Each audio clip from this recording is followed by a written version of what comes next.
আম্মুর জন্মদিনে আম্মুর জন্য কি কি গিফট কিনলাম সবকিছু থাকছে এই ভিডিওতে। সকাল পার হয়ে প্রায় দুপুর, আর এখন আমি বের হয়েছি একা একা আম্মুর জন্য কিছু গিফট কিনে আনি। আসলে কি কিনবো আমি জানি না, জাস্ট বাজারে যাচ্ছি, এখন দেখি কি পছন্দ হয়, আম্মুর জন্য কি কি নেওয়া যায়। আসলে ছোটবেলা থেকে আম্মুর প্রত্যেকটা বার্থডেতে আমি কিছু না কিছু হলেও গিফট করি, টিফিনে টাকা জমিয়ে হলেও, আর এই বছরেও তো কিছু না কিছু গিফট করতেই হবে। তো বাজারে এসে প্রথমেই গেলাম উত্তরা সুপার মার্কেটে। আম্মু আমার মতোই শু লাভার, তো আমি সবসময় যেখান থেকে জুতা স্যান্ডেল কিনি সেই দোকানে আবার চলে গেলাম, মানে উত্তরা সুপার মার্কেটের ডানের গলি দিয়ে এই দোকানটা। আমার ম্যাক্সিমাম জুতা স্যান্ডেল এই দোকান থেকে কিনা হয়, তো আম্মুর জন্য কিনতেও এখানে চলে আসছি। আম্মুর জন্য একটু উঁচা টাইপের খুঁজতেছিলাম, আর আমার যেহেতু ব্ল্যাক অনেক পছন্দ তাই ব্ল্যাকের মধ্যেই দেখতেছিলাম, বাট একটু গর্জিয়াস টাইপের নিব আর একটু উঁচা। এইটা দেখালো আঙ্কেল, আর তারপর আমার এইটা পছন্দ হয়ে যায় আর এইটাই আমি নিয়ে নিছি।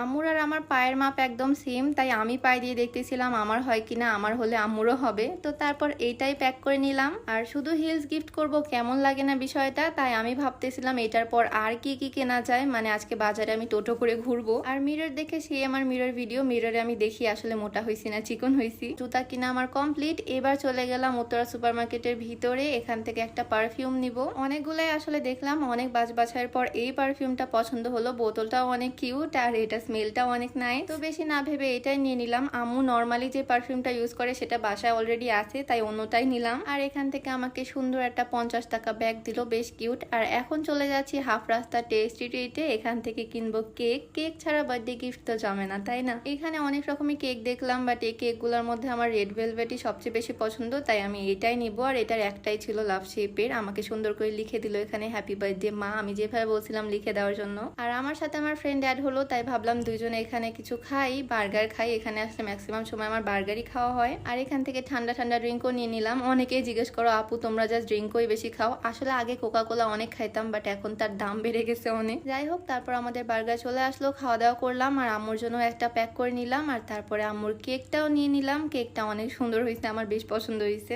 আর আমার এই ড্রেসটা শুট ছিল, তাই রাস্তায় কিছু ছবিও তুললাম। ছবিগুলো অলরেডি আমার পেজে আপলোড করা আছে। এই সুন্দর সুতির ড্রেসটা আসছে আমার কাছে স্টাইল বাই জান্নাত ফেসবুক পেজ থেকে। তাদের পেজের একটা জিনিস আমার অনেক ভালো লাগে, কাপড়ের কোয়ালিটিটা অনেক ভালো, মানে পিওর কটন কাপড়, পরে অনেক আরামদায়ক। যাই হোক, ওখানে ছবি তুলে তারপর চলে গেলাম বেনু বেকারিতে। নাটোরে যারা থাকো সবাই এই দোকানটা চিনো। এখান থেকে চকলেট নিব কিছু, আম্মু আবার চকলেট অনেক পছন্দ করে, তাই আম্মুর জন্য এখান থেকে চকলেট নিয়ে নিলাম। আর এখন আবার যাচ্ছি বাজারের দিকে আম্মুর জন্য আরো কিছু কিনতে। এখানে গেলাম হচ্ছে ফুলের দোকানে আম্মুর জন্য ফুল কিনতে। কিউট কিউট রোজ ছিল, মানে সুন্দর সুন্দর গোলাপ ফুল ছিল, কিন্তু আম্মুর গোলাপ ফুলের থেকে এই সুন্দর জারবেরা ফুলগুলো বেশি পছন্দ, তাই এগুলোই নিলাম। এই ফুলগুলো আম্মু পেলে সুন্দর করে শাড়ি পরে খোপায় ফুল গুজে ছবি তুলে, যে জিনিসটা আমার অনেক ভালো লাগে, তাই আম্মুর জন্য এই সুন্দর সুন্দর ফুলগুলাই নিলাম। বেশ সুন্দর তাই না? নিলাম তো বেশ অনেক কিছুই, তারপরও মন চাচ্ছে আরো কিছু নেই, জাস্ট ভাবতেই আসি কি কি নেওয়া যায়। আর এই ফুল পেলে আম্মু অনেক খুশি হয়ে যাবে, সেটা তো আমি শিওর। তো যাই হোক, তারপর আরেক দোকানে গেলাম, হিজাবের দোকানে। এখান থেকে 5টা 5 কালারের হিজাব নিয়ে নিলাম।